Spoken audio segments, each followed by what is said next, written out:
Who are we talking to next? Let's chat with Fred in Colombia. All right. Fred, you're live with Eric and V. Hello, what's up?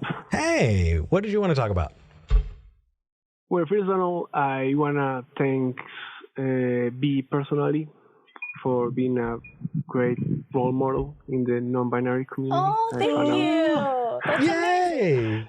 Appreciate it. I found I'm not binary because of you. Oh, you're going to make me cry. I'm crying right now. Oh, sorry. I'm so glad you called in. Yeah, so having positive role models is very important. So thank to you. That. Thank you, Fred. Well, I'm really nervous. Sorry. That's okay. Well, so we can help out a little bit if you'd like. It says in the notes that you used to be in a woo spiritual cult full of atheists, and you want to talk about the dangers. Interesting. Okay. Kind of. It wasn't a spiritual woo cult. It was a full-blown cult, religious cult. But it was full of atheists that rationalize themselves in a philosophical way, like in a contemporary philosophical way. Foucault, Derrida. I'm all up to that kind of philosophy. I like that very much, but the way they use it is kind of weird to me, because I haven't heard anyone tackle down that, in the sense that it's not enough to have discussions about if something is true or not.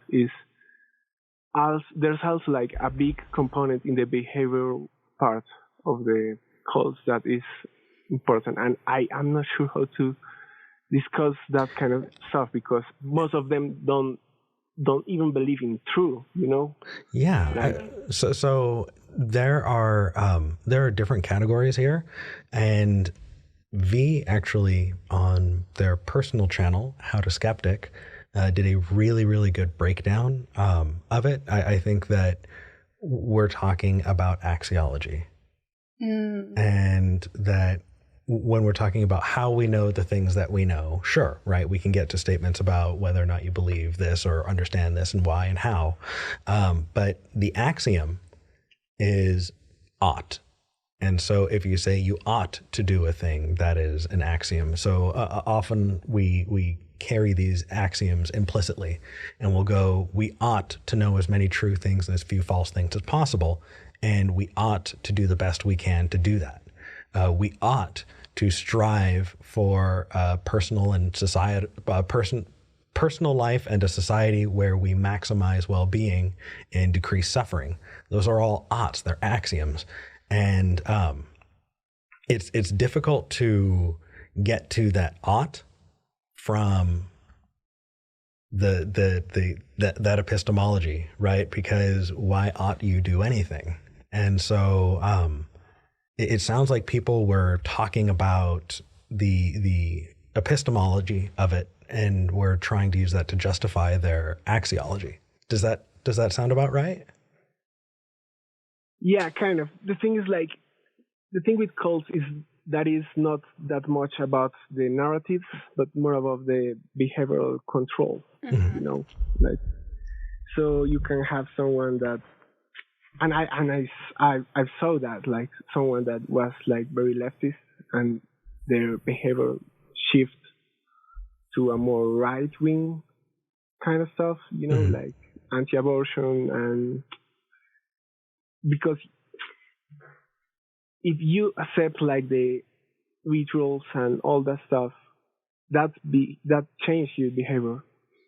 Yeah, no, I think a good thing to focus on is that behavioral control element, and the concept that, oh, well, I'm an atheist who quotes Derrida, therefore I couldn't possibly be totally immune controlled by anything.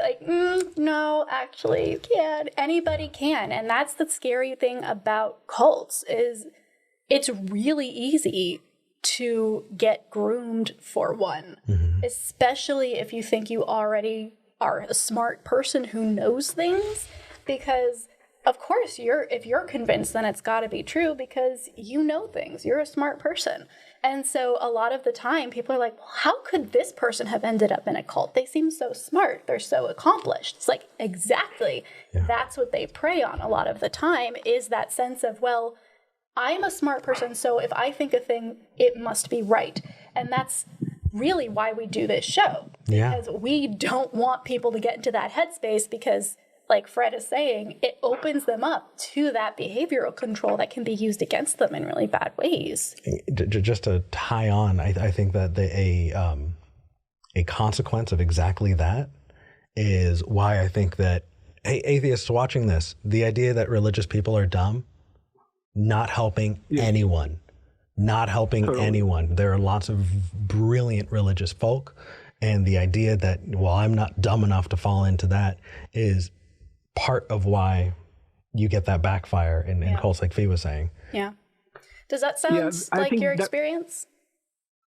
Kind of the problem is true, because, I care about true, you guys care about true, and most of people care about true, but if for you true is just a narrative, then, and all narrative is like kind of the same for you, like how you tackle that down, because for them it's just like a cult is just a symbolic way of tackle down reality and to make connections between things, and it's all cool. It's all like kind of from an art perspective, like life is kind of art. I'm totally for that, but then you start like hearing things like LGBTQ people are just like possessed by spirits, and that's where skepticism comes in. I'm saying that. I'm saying that from a perspective that is just art. It's just like, what the fuck are you talking about? You know what I mean? Yeah.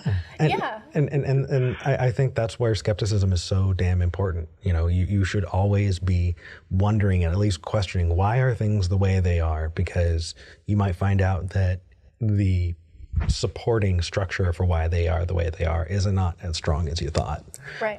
But just for future research, maybe to help you, give you a little more language and a little more just to help out there, I think there are a couple of really good channels. Genetically Modified Skeptic has done a good number of videos on cults that I think you should really check out. Oh, yeah. Telltale. Also, if you haven't checked out Telltale. Yes. In fact, I leave the cult because of Telltale. Hey, that's awesome. That's a great thing. Oh, that's so great. Good. Okay. Yes. Wow. Oh my gosh, Fred, you're just making me so happy today. Aww. Hey, Fred, thank you for calling. In fact... Oh, go ahead. Let me say just one thing. Like, I'm all up for, aesthetics and performance and all that stuff, but we also have to be very careful that the dynamics in we are involved are not don't have these pyramid power structures, because I think that the problem is that we need discussions in a horizontal way. Mm-hmm. Yeah. Not having big figures of authority. That I think that's kind of the problem with this kind of stuff. Yeah, it's always a little bit of a red flag. Don't disconnect yourself from reality. You're okay. I think you're actually breaking up a little bit, Fred. Yeah, I think we're gonna move on to the next call. But Fred, thank you so much for calling. We are so happy to have talked to you today. Yeah, I think we lost them. Oh no, we lost. Okay. Bye, Fred. Sorry, Fred. Call back with a better connection, maybe on your laptop. That was really nice. That was amazing. That made me really happy. But yeah, I think to just kind of expand really fast on what they were saying in the last bit is it's a big red flag when there are power structures in a community or in a group that cannot be questioned, because that will lead inevitably to some form of behavioral control. It might not exactly become a cult, right? Not everything is, and I think we use that word too too much a lot of the time. I have no doubt that Fred actually experienced one, especially if Telltale was what got them out. Yeah. But in general, if you want to avoid behavioral control, look for organizations that maybe don't have those kind of weird power structures or power imbalances. How do you, I've got to push because I'd love for you to expand. What about people who are like just asking questions, man? They can sea lion right on out of here is what they can do. If you haven't heard about sea lioning, check it out. It's It's so good. And they get so mad when you call them sea lion.